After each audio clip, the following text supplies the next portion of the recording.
Welcome back to the Ancestral Findings podcast. Let's begin today with a closer look at a census that doesn't often get the spotlight, but probably should. I'm talking about the 1905 New York State Census. It's not federal, it's state level. And because of that, it sometimes gets passed over in favor of the more familiar decennial records. But if you're researching New York families in the early 1900s, this one can be incredibly revealing. Here's why it matters. The census was taken 5 years after the 1900 federal enumeration and 5 years before the 1910 one. That puts it squarely in the middle of a very active period, especially in New York. Cities were growing fast. Immigrants from Europe were pouring in by the shipload. The subway had just opened in Manhattan, and between 1900 and 1910, New York City alone added over 1 million people. So if you've ever looked at a federal census and wondered what happened in the years between, this is where to find out.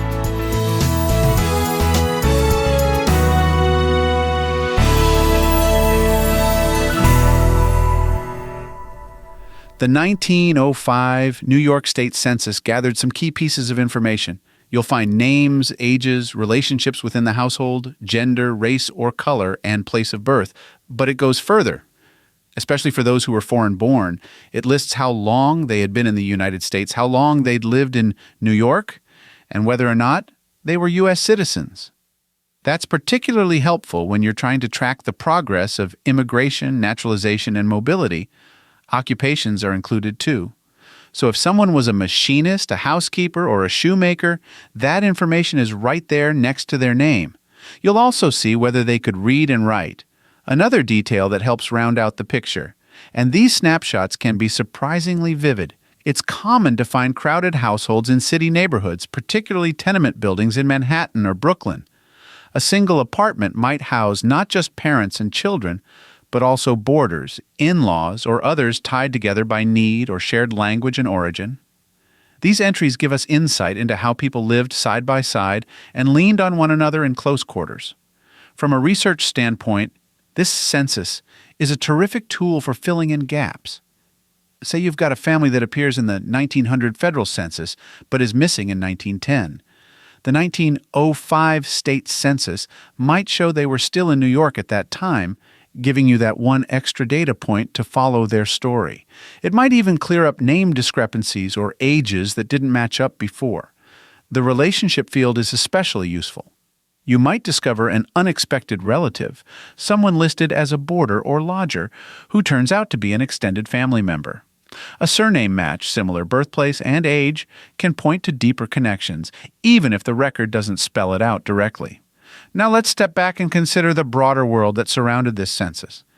In 1905, the Statue of Liberty had already stood in New York Harbor for nearly 2 decades. Ellis Island was running at full tilt, processing thousands of immigrants a day, many of whom would go on to settle permanently in New York. That year alone, over 1 million immigrants entered the United States, and a large portion of them made New York their home. Tenement life in Lower Manhattan and other boroughs was a defining feature of urban life. Families lived in cramped, poorly ventilated buildings, and it was common to see entire blocks made up of immigrants from the same town or region.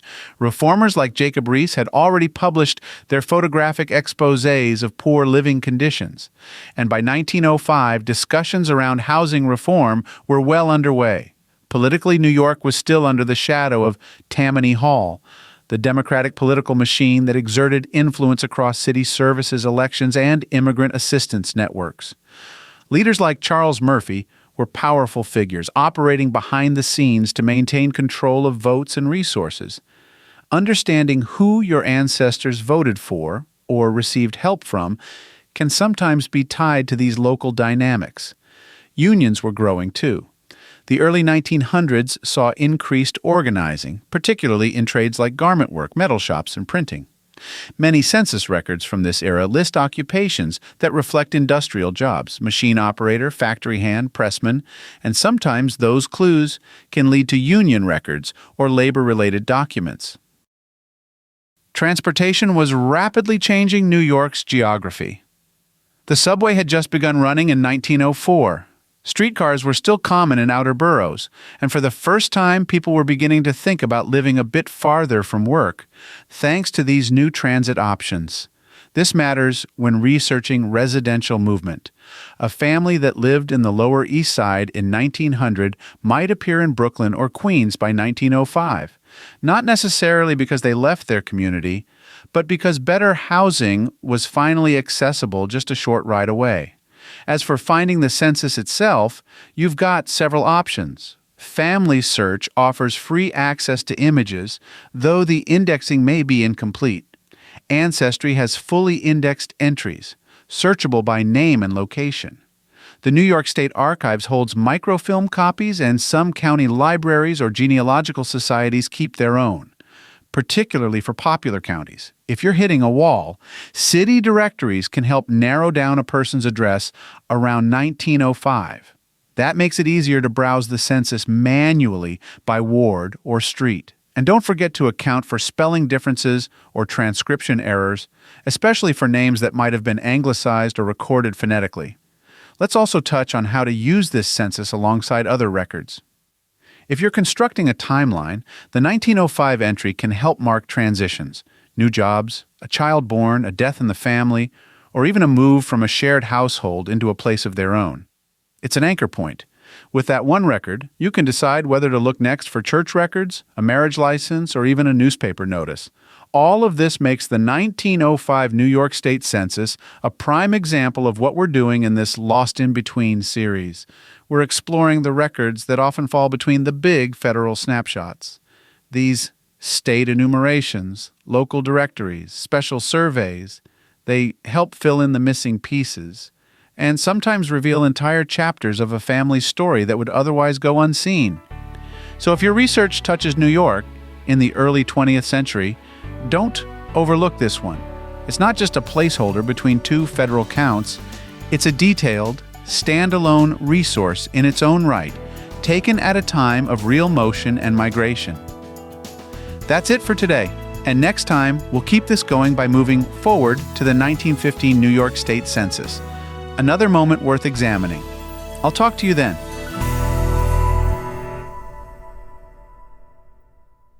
If you've got a hard-to-find ancestor you're stuck on, I'd love to hear about it. Just head over to ancestralfindings.com and click on Contact to send me a message.